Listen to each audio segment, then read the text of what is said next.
I saw when you spoke for the delegation at the convention, and I did. We're recording now. It probably says that on your screen too. When you were casting the votes or just introducing the Utah delegation yesterday, the made up swear words, fetch, freak. Is there one that in your youth was a favorite? Oh, darn, dang it. Darn. Those were a big deal. Fetch, flip, and freak came later. Yeah, Yes. they're all fun. Somewhat distinctively Utah. I was a Utah school kid, and that rung so true to me. I mean, it was just all of those were just right out there. Okay, so this week, there was first of all kind of just a strange week. I mean, in terms of strange for the Democrats, strange for the Republicans. It's just a different kind of time. So how was that? You've been to conventions before. Yeah. I think this was my fourth Republican National Convention. This one's very, very different than all of them have been, mostly because there are far fewer people. You're talking about only a few hundred people as compared to many thousands of people. The people who are there are sitting 6 feet apart and wearing masks. And it's hard to meet people, hard to interact freely as you normally do at a convention. Yeah. So, it's really, really different. It's almost not, it is still a type of convention, but it's a totally different experience. Yeah, and what do you hope that voters hear this week? Well, I hope that they hear a vision of what Republicans believe in, what they want. I hope that they hear a vision that is optimistic about our future, and a vision that involves making sure that no single entity or person within government acquires too much power. The benefits of having a government that acknowledges when it overreaches. As we did, for example, with the First Step Act. We realized that the federal government had gone way too far in the name of winning the war on drugs. The federal government had really extended its power far beyond what was appropriate, resulting in ridiculous things like a 55-year prison sentence for a guy who sold 3 dime bags of pot while carrying a gun that he neither brandished nor discharged in connection with the offense. That was a minimum mandatory sentence. It's the kind of thing that we addressed in the First Step Act. And it's the kind of thing, it's emblematic of so many actions where the best of intentions, perhaps in Washington, have led to laws that don't always make sense. Yeah, and that's you wound up with a presidential candidate on the other side who was a part of crafting those laws that the First Step Act started to kind of take down, huh? Yes, yeah, that's right. I mean, look, to put it differently, it took many decades for us to get to that point where the laws got bad enough that we saw we needed to change it. Those laws have been put in place by a combination of Democratic and Republican Congresses and presidents over many decades. And on our way out, on our way down from that, we started working on this about 10 years ago, and we got pretty close to getting something done under President Obama, and then it never came up for a vote in the Senate, and much to my frustration. We weren't sure how President Trump would feel about it, but Jared Kushner and I made a big pitch for it. We persuaded him, and he did something that was bold and courageous. We got it passed. When you were in the middle, because you have been, like you said, a part of that right from the start. Well, I mean, right from the start of your time in the Senate, at least. Was Vice President Biden a part of those conversations? Were you dealing with him, and what did you think? I was dealing directly with President Obama at the time on this. Vice President Biden might have been involved in some conversations on the inside. I just not in the meetings that I had. The conversations I had within the administration were with the president directly and with Sally Yates, his deputy attorney general, at times Eric Holder, at times Loretta Lynch. Okay, yeah, I wasn't sure if you had direct interaction with Biden at all through that. So how would you, looking at the country right now, it seems like we're in a kind of a tough spot. How would you describe the situation of the country right now? Hmm. 2020 reminds me a little bit of 1968. I wasn't alive then, but I've studied it in history books. It was a scary year. It was one of these years in which it seemed Murphy's Law played out. Everything bad that could happen, or lots of things that could happen to go wrong, did. And that's in many ways what we're seeing in 2020. History doesn't repeat itself, but sometimes it rhymes. This year seems to rhyme with 1968. I hope we can move forward with it. We're in a tough spot where people are angry, they're agitated, they're worried, they're upset, they're uncertain about their future. And that creates a lot of anxiety. That in turn tugs on the social fabric, and that can make everything more difficult. I hope that one way or another we're able to find some way to move forward, put our differences aside, and hopefully find a treatment or a vaccine for the coronavirus, and otherwise move forward from it. How do you feel about the administration's response? How would you describe the administration's response to, well, you brought up both of those things, from race relations and unrest in that sense, and also coronavirus? Yeah.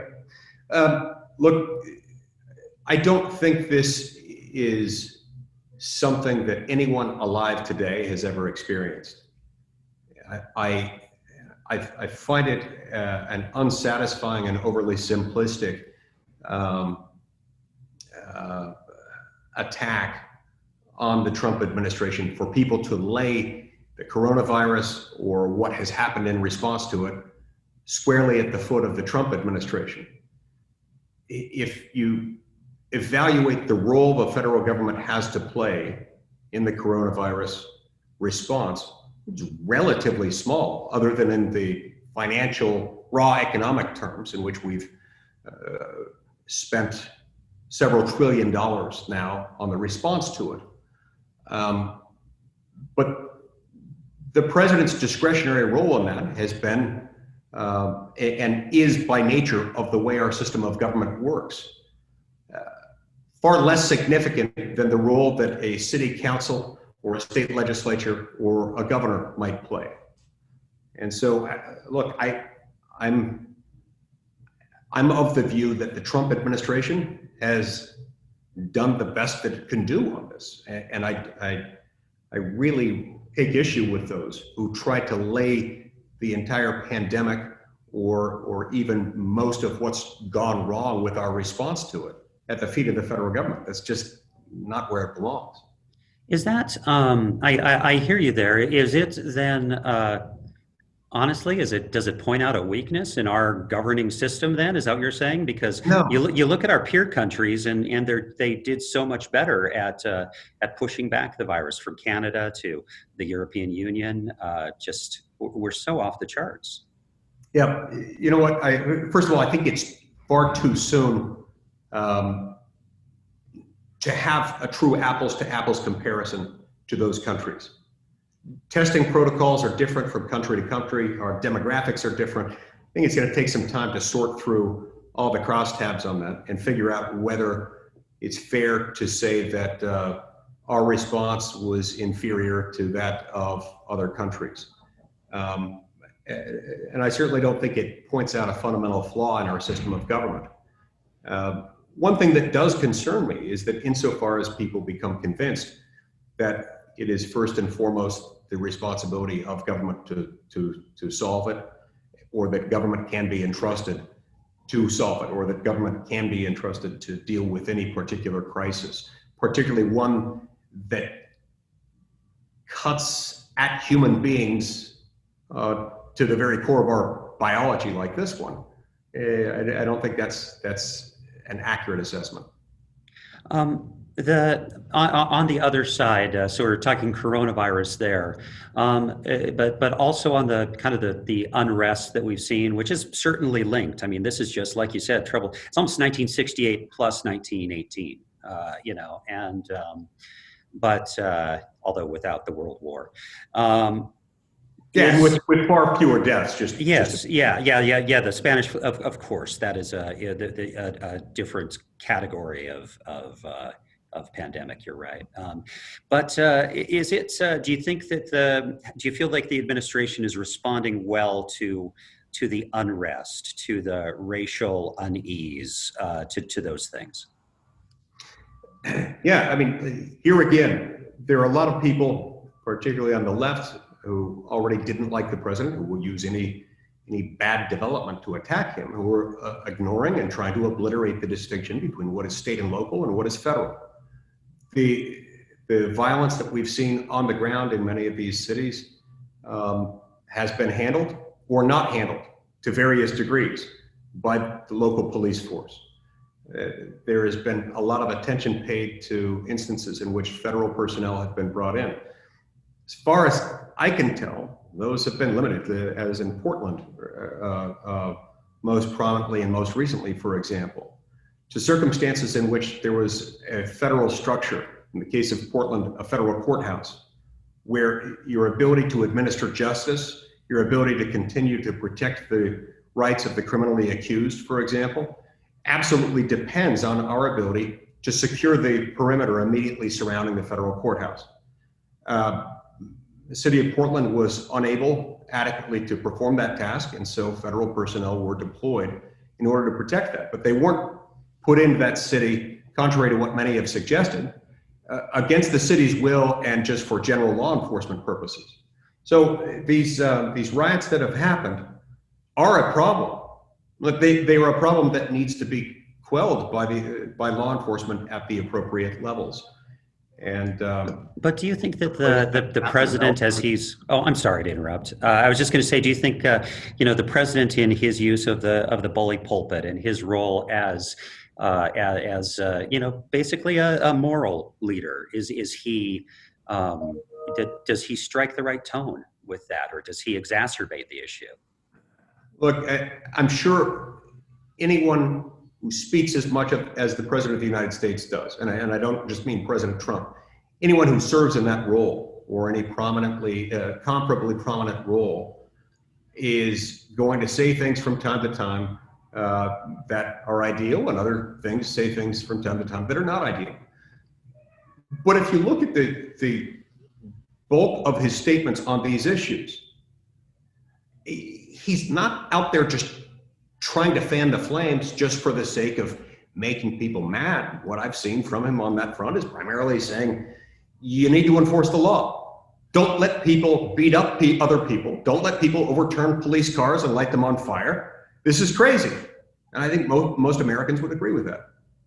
And the talk, yesterday he gave the speech, and you were there. A lot of talk about mail-in voting. What do you think about the way that he's approaching that? Well, in Utah, we've had our own experience with mail-in voting. It has, as far as I can tell, worked pretty well for us. I don't have the same visceral reaction that he seems to have to mail-in balloting. I'm sure there are ways it can be abused, just like it can anywhere else. But if it's managed correctly, I think there's no reason why it has to be problematic. Yeah, I could be kind of Pollyannish, but I have the sense from covering politics for years and years now that most of the folks that I deal with in your profession, or among elected officials, have good intentions, whether it's a Democrat or Republican. That people up on at the state capitol they're trying to do their best. They disagree vociferously, but they're not bad, dishonest people. And I guess I wonder, because I worry about how much of our system relies on trust and talk of rigging. It scares me a little bit, and I wonder how how you feel about that. Yeah, I think this is connected to the observation I was making a minute ago, but maybe it's easier for us as Utahns not to be suspicious of it, because some of this transition has happened gradually and organically for us. We've been moving in this direction anyway. We don't see a big lurch in that direction all at once. That's not true for everyone else. So I don't necessarily blame those who haven't experienced this system and haven't seen that transformation in their own parts of the country and come to trust it. Look, we've always got to be worried about the integrity of an election. There are always going to be ways in which people can bring about problems. The old-fashioned way of balloting could be manipulated in ways that involve simple ballot box stuffing. Sure, a mail-in balloting system could be abused too, but it's not necessarily as easy as it might have been at some stages under the old systems that we used a few decades ago. So at each stage, it does require a certain level of trust. It does require us also to do what we can to ferret out fraud and make sure it doesn't happen. But I think it's achievable. I think we can do it. Does it? But the talk of like the only way they can win is if it's rigged, that sort of thing. It just. Yeah, I don't agree with that. I don't share that view. If he were part of our conversation right now and pushed back on that, perhaps he would concede the point.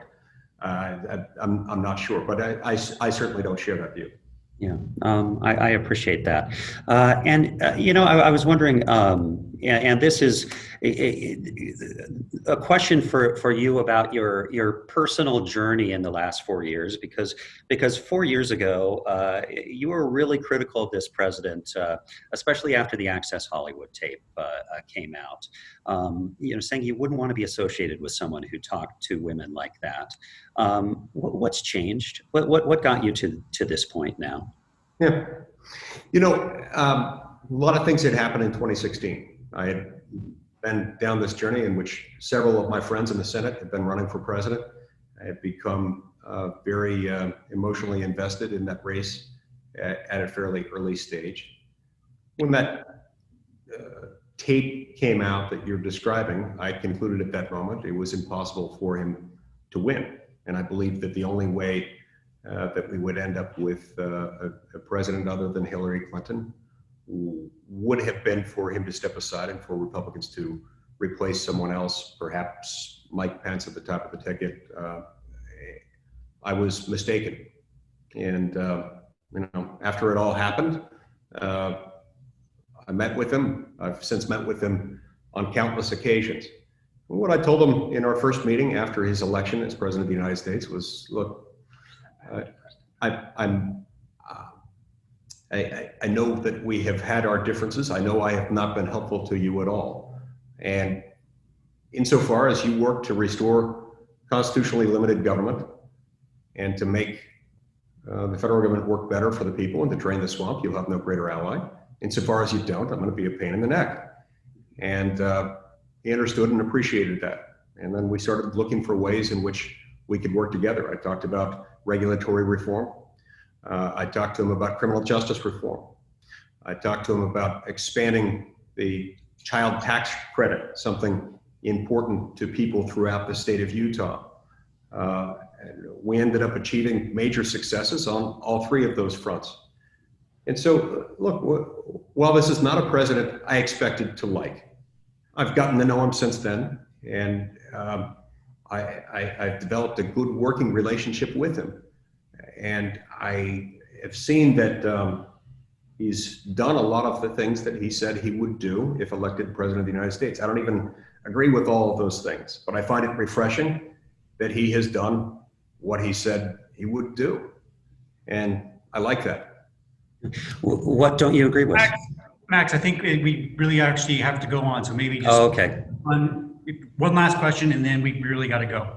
Okay, that's that, and that could even be the last question. You said even some things that you don't agree with. I guess I think about that's the practical considerations, but it seemed like you were also making a kind of a moral principle judgment then, sure. And I wonder if that's changed. Well, it is easy to make that kind of judgment about someone you don't know personally. It's easy to cast those kinds of aspersions at someone with whom you haven't had opportunity or occasion to work with day after day, year after year. The president of the United States is a human being, and like any other human being. He's got his own ways of doing things. Those ways are not my ways. Nonetheless, as I've gotten to know him, as I've gotten to work with him, I've seen that there is good in him. And it was an important lesson for me, in that the President of the United States, no more and no less than anyone else who I might work with, is someone who's made mistakes in his life. It doesn't entitle me to say, oh, I'm not going to work with him because he's a bad person. That's not how life works. It's not what God expects of me. It's not what we expect of each other. Yeah. Okay. Hey, thank you so much for your time, and I really enjoyed talking with you. Thank you for taking it seriously. I appreciate it. Likewise. Hey, it's good to talk to you, Max. Yeah, I'll talk to you later. All right, thanks.